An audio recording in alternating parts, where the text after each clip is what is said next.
Mesti semua nak masuk mulut. Betul, apa tu?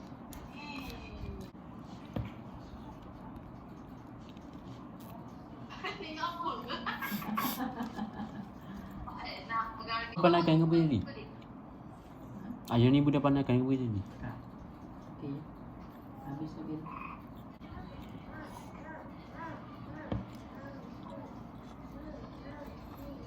Mam.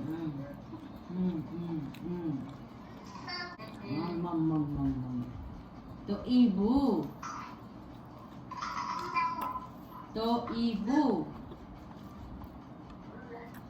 Zat. 3 suku kata Tok Ibu, 3 suku kata Tok suku kata Tok Ma 2 suku kata dia Tok Ma 2 suku kata. Ni Tok Bu je dia. Tok Bu. Ibu je boleh sebut. Bah. Bu. Bu. Boleh sebut. Bird.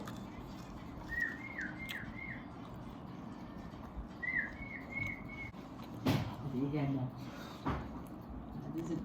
Bird dia tengok tingkap. Bird dia tengok pintu.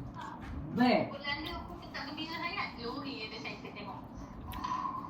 Apa? Di mana? Tengok dulu. Cik burung. Bird. Mulut dia pun. Bibir. Dia pun. Buah.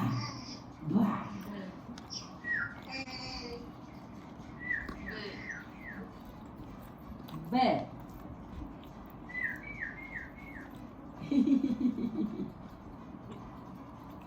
Bird. Nantilah. Beli gigi patang gigi saksa. Bawa sampai. Oh, dagunya ni. Gigi dia tu gigi tahu. Ha.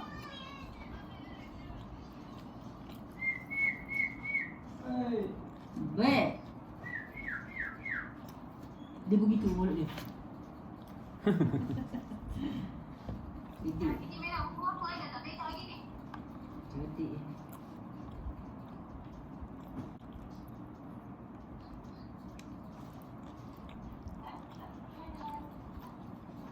Motor dia tengok.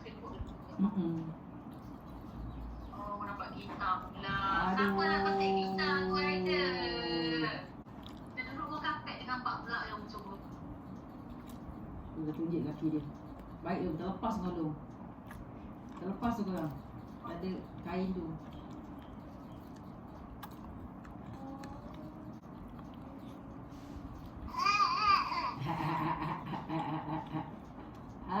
Dia gigi je. Jangan atas tengok gigi. Aida. Tengok gigi Aida. Gigi. Dia lagi. Aida. Tak mau. Aida.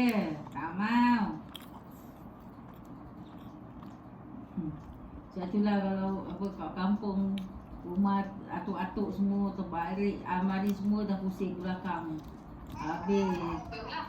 cucu tepuk-tepuk lah, tarik lah, benda semua tergabung.